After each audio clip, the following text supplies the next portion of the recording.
성공한 부자들의 목표로 꼽히는 것들이라고 하면 뭐가 있을까요? 테스토니 같은 명품 구두를 신고 에르메스 백을 들고 다니는 것? 아니면 롤스로이스, 벤츠 같은 멋진 차? 으리으리한 강남의 건물을 손에 넣는 것도 빠질 수 없겠네요. 그런데 미국이나 유럽으로 시선을 돌리면 어떨까요? 서양 사람들이라고 해서 우리와 특별히 다르진 않습니다. 그들도 성공하면 차를 사고 명품을 사용하면서 플렉스를 하죠. 그런데 재벌 정도의 반열이 되면 갖고 싶은 쇼핑 리스트가 추가되는데요. 그중 하나가 바로 맛있는 와인을 만드는 와이너리입니다. 오늘은 재벌들이 소유한 와인에 대해 이야기해 보겠습니다. 세계 최고의 부자를 꼽을 때 꼭 등장하는 가문이죠. 재산이 조 단위를 넘어 5억 원이라는 이야기까지 도는 충격적인 집안, 바로 유대계 재벌인 로스차일드 가문입니다. 로스차일드가는 유럽 왕실들의 재정적인 일을 처리해주는 일로 성공했습니다. 흔히 그림자 정부를 이야기할 때 가장 먼저 거론되는 집안으로 본격적으로 역사에 이름을 남기기 시작한 것은 18세기 중반의 일입니다. 당시 프로이센 왕의 은행가가 된 마이어 로스차일드는 1806년 나폴레옹의 프랑스가 프로이센을 침공하자 위기를 맞게 됩니다. 평범한 사람이라면 거대한 권력 앞에 저항할 수 없었겠지만 가주였던 마이어 로스차일드 자신의 재산을 몰수당하는 수모를 겪으면서도 프로이센 왕의 재산을 철저히 숨겨 나폴레옹에게 동전 한 푼 넘기지 않았습니다. 후에 나폴레옹이 몰락하고 복귀한 프로이센 왕은 이런 마이어에게 감동하여 완전한 프로이센 가문의 재산 관리인으로 임명하게 되는데, 이후에는 런던을 중심으로 한 로스차일드 은행이 영국 동인도 회사를 무너뜨리고 영국과 프랑스 양쪽에서 세습 가능한 귀족까지 받는 등 우리가 아는 로스차일드 가문이 되었습니다. 로스차일드 가문은 금융으로 일어선 집안이고 귀족 자기까지 받았는데, 이들은 오늘날 와인 산업에서도 엄청난 영향력을 가지고 있습니다. 보르도의 5대 샤토는 라피트 로칠드, 라뚜르, 마고, 오브리옹, 무통 로칠드인데, 바로 이 라피트와 무통 로칠드를 로스차일드 가문이 운영하고 있습니다. 무통과 라피트는 모두 1850년대에 로스차일드 가문 산하로 편입됩니다. 두 와이너리는 서로 이웃해 있고 친하게 지낼 것 같지만 같은 집안이라도 늘 견제하는 사이였다고 합니다. 일설에 의하면 무통 로칠드가 보르도의 최고 등급인 1등급에 오르는 데에 라피트 로칠드 쪽의 견제가 있었기에 오르지 못했다는 설이 있는데, 한 집안 출신이라도 친척들 간의 사이가 늘 좋은 것은 아닌가 봅니다. 삼초백이라는 명성을 날리는 패션 제국 루이비통, 명품 산업의 혁신을 불러일으킨 루이비통은 와이너리도 소유하고 있습니다. 프랑스 최고 부자이면서 세계 부자 순위 3위인 루이비통의 회장 베르나르 아르노는 원래 건설과 부동산업으로 성공했던 사람입니다. 프랑스 태생이지만 한동안 미국에서 기업을 운영했고 집안 내력도 패션이나 명품 사업과는 거리가 멀었던 사람이죠.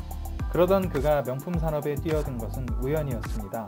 뉴욕에서 탄 택시에서 택시기사에게 프랑스 하면 무엇이 떠오르냐 질문하자 디올 같은 명품이 떠오른다는 대답을 듣고 그때부터 관심을 가지게 되었는데, 이후 디올이 속한 부삭그룹이 M&A 시장에 매물로 나오게 됩니다.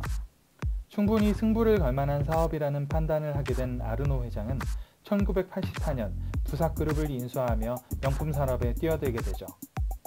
이후 8,000명을 내보내는 등 강력한 구조조정으로 회사를 살린 그는 향후 라이프 스타일의 큰 축 중 하나인 주류 사업에 뛰어들게 되는데, 1989년 코냑과 돈페리뇽 샴페인을 만드는 모에트 헤네시사를 인수합니다. 오늘날 명품 산업은 먹고 마시고 입는 모든 것에 진출한 상황이지만 80년대만 해도 이런 비즈니스 모델을 가지고 있는 회사는 드물었습니다. 라이프 스타일 전체에 진출하는 루이비통의 전략은 대성공을 하게 되었고 오늘날 명품업계에서 최고의 영향력을 가진 회사가 되었죠. 루이비통은 단지 성공의 징표로 모에 헤네시사를 인수한 것은 아닙니다. 드레스나 슈트 혹은 액세서리 같은 패션, 집에서 사용하는 침구류나 자기 같은 홈웨어, 일과가 끝난 후 지인들과 함께 마시는 술까지 라이프 스타일의 모든 부분을 루이비통이 만드는 것들로 채우겠다는 전략이었죠. 이런 전략은 다른 기업들에게도 영향을 미치게 되었고, 명품 산업계의 또 다른 거두는 보르도 5대 샤토 중 하나인 샤토 라투르를 인수하는 등 패션과 식음료 사업의 결합은 계속되고 있습니다. 루이비통 산하의 와인 브랜드는 몇 가지가 있는데, 돈페리뇽, 크루그, 모에샹동, 샤토 디캠, 베브 클리코 등이 있습니다. 이 브랜드들 모두 할리우드 영화의 파티 장면에 빠지지 않고 등장하고 있죠. 영화 속에서 루이비통 브랜드의 드레스를 입고 루이비통이 만드는 향수를 사용하고 그들이 만든 와인을 마시는 장면들이 우리도 모르는 사이에 수없이 비춰지고 있습니다. 영화를 보며 부자들은 루이비통을 입고 즐기고 마신다는 것을 보는 것이죠.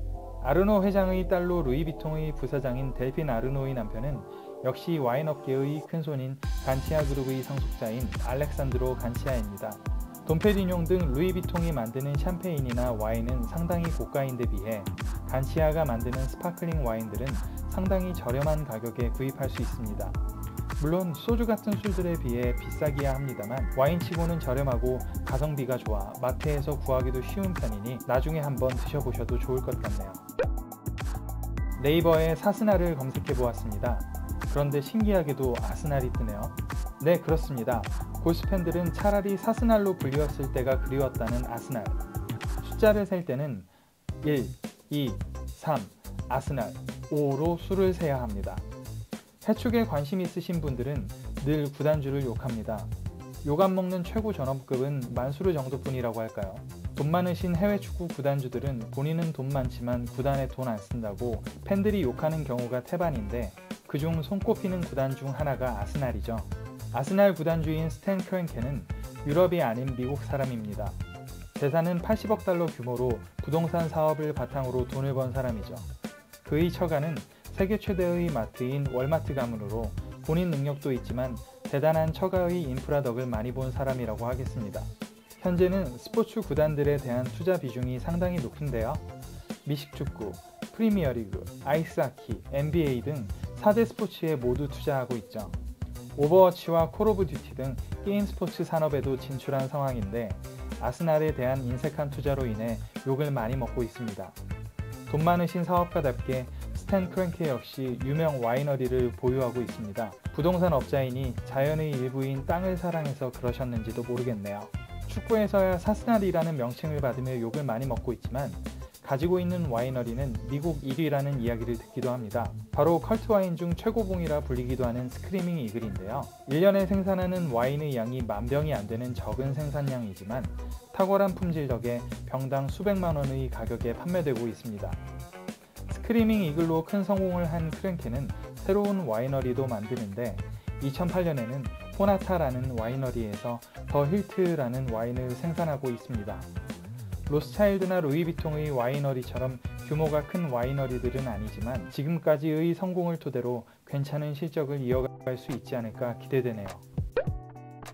이번에는 유명 축구 선수들이 소유한 와인 이야기를 좀 해볼까 합니다. 유럽의 스포츠 스타들 중에서도 와이너리를 가지고 있는 경우를 볼 수 있습니다. 메시 역시 고향인 아르헨티나의 와이너리를 소유하고 있는데 아르헨티나 또한 와인을 만들기 좋은 조건을 가지고 있는 나라로 메시는 이곳에서 생산한 와인을 판매하고 있습니다. 레오라는 이름으로 화이트 와인 1종과 레드 와인 2종을 생산하고 있죠. 외국에서는 결혼식 답례품으로 와인을 선물하는 경우가 종종 있는데 메시는 결혼식에서 이 와인을 지인들에게 선물한 것으로 알려져 있습니다. 그리 비싼 와인은 아니지만 기념품으로서는 의미가 있죠. 국내에는 일부 와인 가게에서 소량 수입해 판매했었는데 마트 같은 곳에서 구하기는 쉽지 않아 구입하기는 어려울 듯합니다. 바르샤에서 메시와 호흡을 맞췄던 이니에스타도 와이너리 소유주입니다. 바르샤 선수 출신 중 최초로 와이너리를 소유하게 된 케이스인데 사실 와이너리 설립 자체는 그의 아버지인 호세 이니에스타가 했습니다. 보데가 이니에스타라는 이 와이너리는 스페인에 위치해 있고 이니에스타는 현재 와이너리 홍보대사로 활동 중입니다. 메시의 와이너리에 비하면 역사도 깊고 규모도 있는 편이라 출하하는 와인의 종류도 더 많고 일부 제품은 국내에 수입되고 있습니다. 제이지나 드레이크 같은 스타들 또한 샴페인 레이블을 소유하고 있습니다. 특히나 힙합 스타들은 일반적인 레드와인보다도 파티하면 떠오르는 이미지인 샴페인을 출시해서 판매하고 있는데요. 이들의 수완을 보면 힙합이야말로 쇼미더머니의 길인 듯 합니다. 제이지의 경우 원래 크리스탈이라는 샴페인을 사랑하기로 유명했습니다. 황제의 샴페인으로 불리는 크리스탈은 황실에 납품되기도 했었는데요. 제이지는 이 샴페인을 뮤직비디오에서 소품으로 사용하기도 했습니다. 그런데 크리스탈사에서 흥청망청 낭비되는 샴페인의 이미지 때문에 크리스탈 브랜드에 타격이 올 수 있다며 불편해하는 기색을 보이자 빡친 제이지는 아예 자신이 샴페인 브랜드를 설립해버립니다. 우리나라에서는 버닝썬에서 만수르 세트로 유명해진 이 샴페인은 아르망드 브리냑이라는 샴페인인데요. 사실 프랑스의 듣보잡 샴페인 밭을 인수해서 고급화한 후 출시한 전형적인 마케팅의 산물이라고 할 수 있습니다. 사실 이 샴페인에 대한 평은 가격 대비 맛이 떨어진다는 평과 가성비는 조금 아쉽지만 형편없는 것은 아니다 라는 평이 갈립니다. 그래도 클럽에서 미녀들과 먹으면 맛있을 것 같네요. 드레이크, 50센트 같은 힙합 스타들도 와인을 생산하고 있는데 힙합이 가진 이미지를 생각하면 이런 흐름은 계속될 것 같습니다.